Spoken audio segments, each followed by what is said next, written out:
All right, good morning and welcome back to another edition of Newspaper Review with ACJ City Journal, Abuja City Journal TV.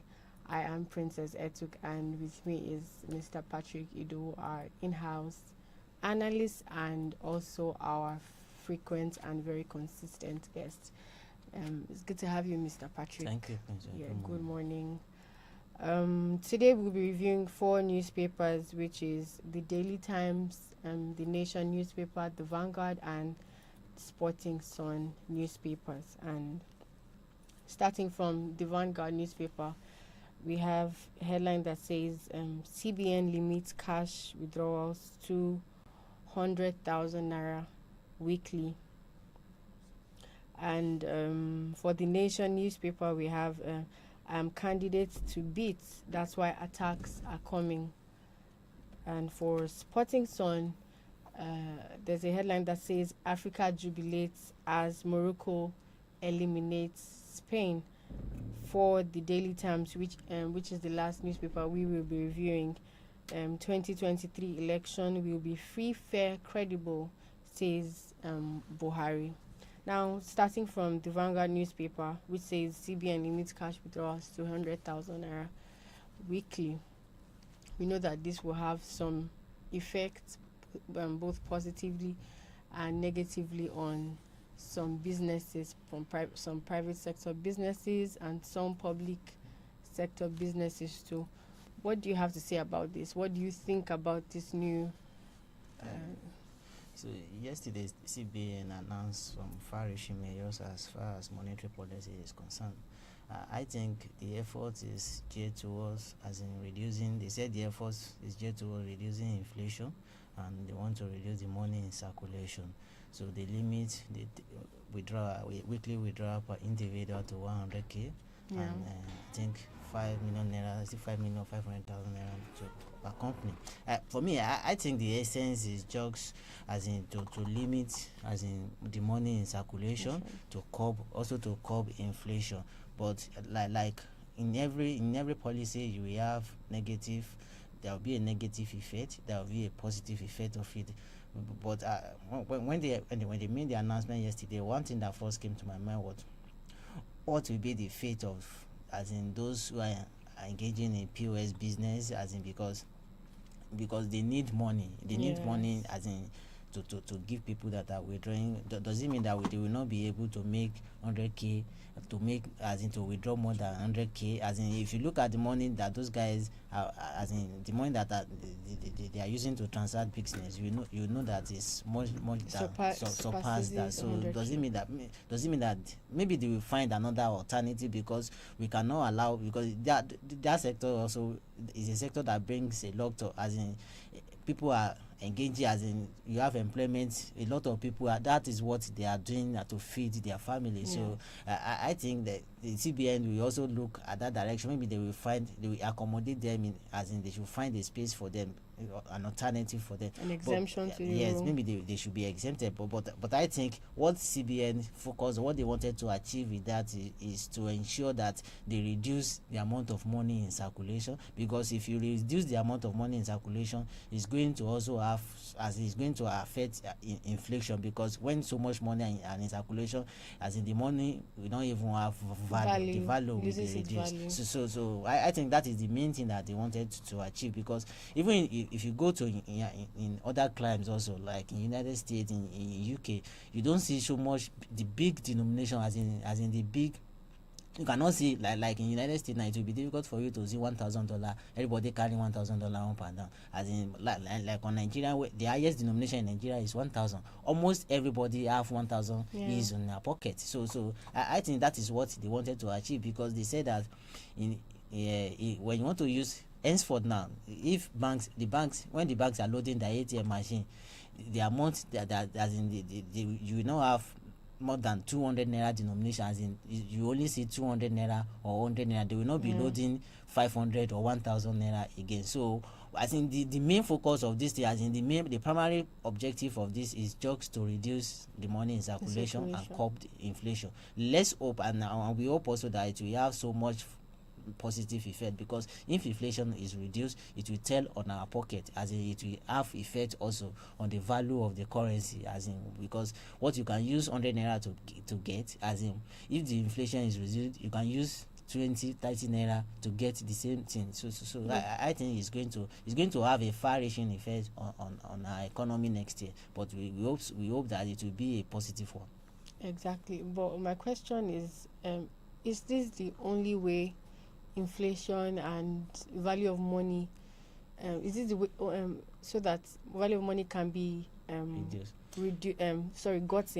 Is this the only way that it can be curbed by reducing reducing money in circulation? Yes, is the primary, it seems to be the main, as in the major, that is a major step towards reducing, as in curbing inflation, reducing the inflation, because it's a primary school economics that you don't need, it's just a common sense thing that when so much money are in circulation, it will affect, as in the value of that money. It will affect the value of that money, and it will also tell on, as in, it will have impact on the inflation. So when you reduce the money in circulation, as in the money are supposed to be a scarce commodity. So when you reduce as in excess money when the excess money are going around, that means if everybody has money, if you can print money now, I have access to money, everybody that means the money will lose its value. So I think the most important thing that, like I said, the most important thing that they want to achieve is to reduce money in circulation, curb the inflation. And when you look at it, it's going to have major impact on businesses. And the other thing that they want to achieve, that CBN want to achieve, is they want everybody to embrace internet banking, e-banking. So because all these 500,000 naira per week per something doesn't affect, you can transfer as much as you want when you are using internet banking. So they want people to embrace internet banking, to embrace alternative banking, instead of carrying money up and down, carrying a lot of money up and down. That, I think, that's the most important. That's one of the other thing that they want to achieve. But like I said, this policy will have a far more reaching effect on our economy, on the way we transact business next year, when the policy finally kick off next year. Okay. All right. Thank you so much, Mr. Patrick. Moving on to the Nation newspaper, there is a headline that says, "I am candidate to beat. That's why attacks are coming." This was a statement made by Tinubu. Yesterday, the presidential candidate of APC, Asiwaju Bola Ahmed Tinubu, was on BBC yesterday. He had an interview with BBC yesterday in London. So he made some comment, and when they were asking him question, he said he's sure of winning the next year poll. That he's a front runner for the election. That's why he's getting attacked, getting arrows from his political opponents. I think we cannot debate that. Automatically is a front runner for the office. You cannot debate that, because his party they are the ruling party. The APC is the ruling party, so arguably is a front runner for the office next year. But he made some other statement that said he's the only person that is competent for that office. He made bold to say that he talked about his record in Lagos, his performance in Lagos as governor when he was governor of the state.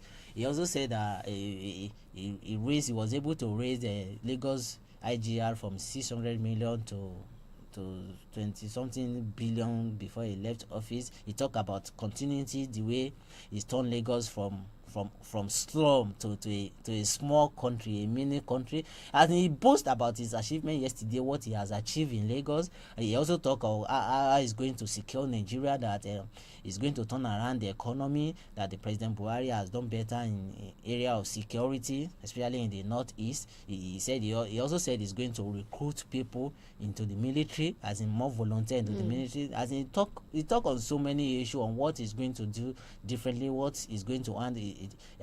He also gave, like I said, he gave kudos to President Buhari on economy, but he didn't score him high economy. He said things have gone bad before the president came in, that it's always difficult to rebuild, but it's always easy to destroy. Yes. Like he said that PDP destroyed a lot of things in their 16 years when they were in the aims of affair for 16 years. So he said they destroyed a lot of things, that it's always difficult to rebuild, the healing process is always difficult, but it's always easy to destroy. Beyond that, I think what I found yesterday was that he knows what he's doing.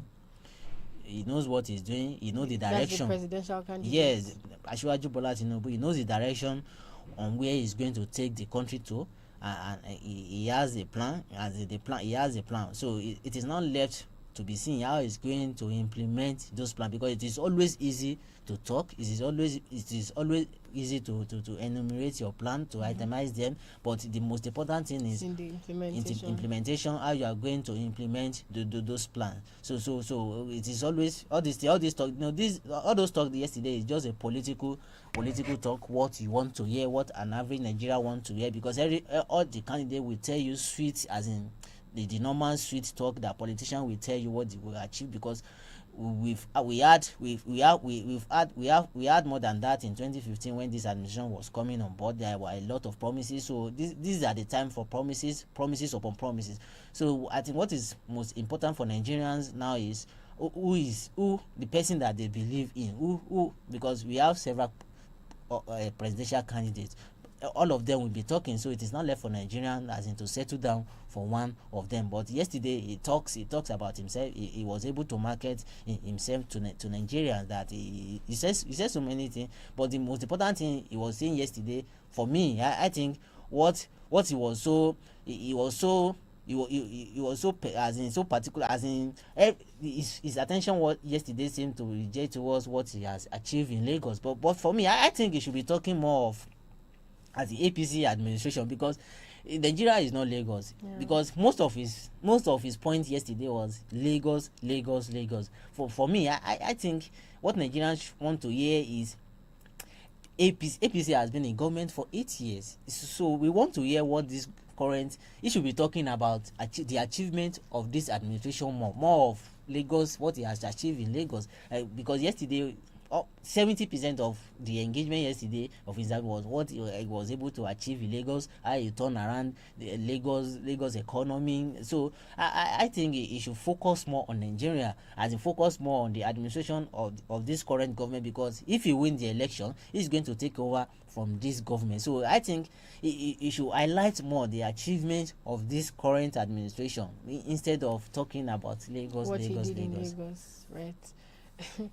Okay, thank you so much, Mr. Patrick.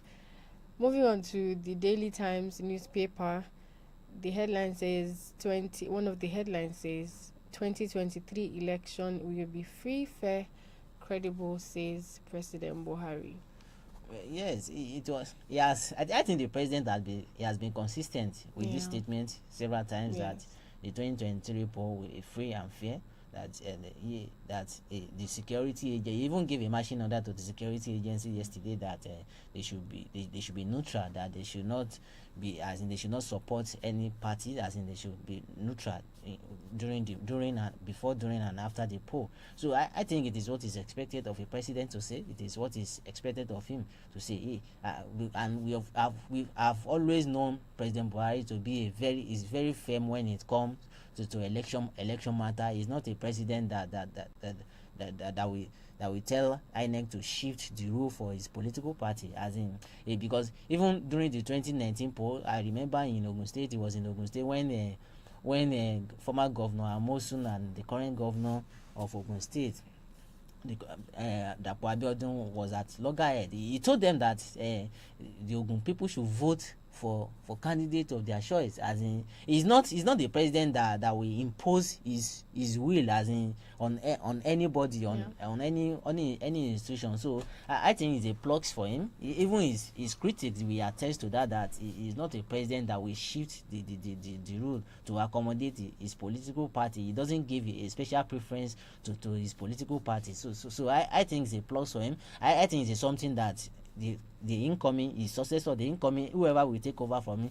should also build on, because it's a democratic culture that has to be nurtured and grown. If you want to grow fast in this democratic process, in this democratic journey, these are the kind of step that a president should be. We should not have a president that will impose, that will be directing that INEC to do this, because INEC, the security agency, they are the most critical part in an election process. If you have a biased INEC, an electoral umpire that is so biased, there will not be confidence in the system, because the participants, those who want to participate in the election, will not have that confidence in the umpire. They will be telling you that the umpire is biased. It will be biased. So it is important that we have a president that allow the institution to work, that allow every institution to work independently without giving them,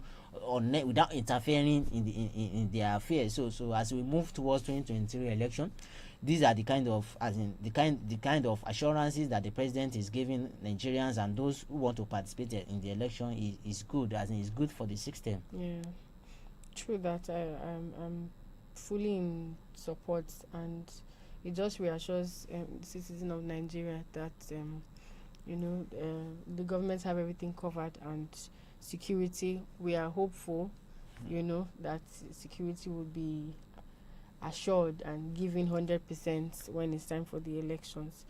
All right, we will be ending this newspaper reviews with the Sporting Sun, and the headline says Africa jubilates as Morocco eliminates Spain.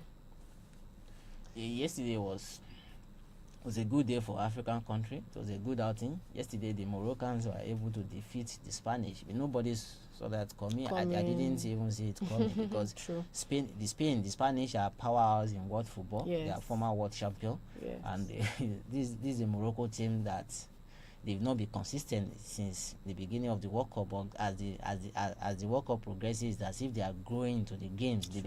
Their confidence level begins to rise. So yesterday, they did the unexpected. They won former world champion Spain. So it's a plus for Africa. It's as if that's the only African team that is left in the tournament. So they are now in the quarterfinal. So, and when you are in the quarterfinal of any competition, it's just you are seeing the promised land. You are closer to the finishing line. So we are the whole African countries.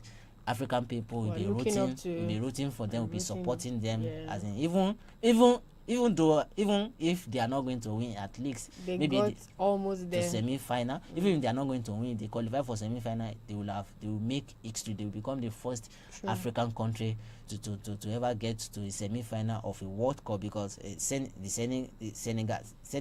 was at the quarter-final before. Senegal got to quarter-final before. Even Senegal, Ghana they got to the quarterfinal before, so they will not be the first African country that will get to quarterfinal. The only place that this quarterfinal has always been the bus stop for African countries. So we are hoping this time they will take a further step. They will take a further step and qualify for the semi-final. And when you are in the semi-final, trust me, anything can happen. You can get to the final. And when you get to the final, trust me again, anything can happen. You can get to the final of the World Cup. And who knows, maybe this year is the year that African country will finally bring the cup back home. I mean, bring the cup to African country, because since the start of the World Cup in 1930 or so, non-African country. So you can imagine from 1930 to 2023, we've not. So anything can happen. We are rooting for them. We are praying for them. We are supporting them. Yeah. So yes, Morocco, we are rooting for you. We are supporting you, and we're also looking up to you.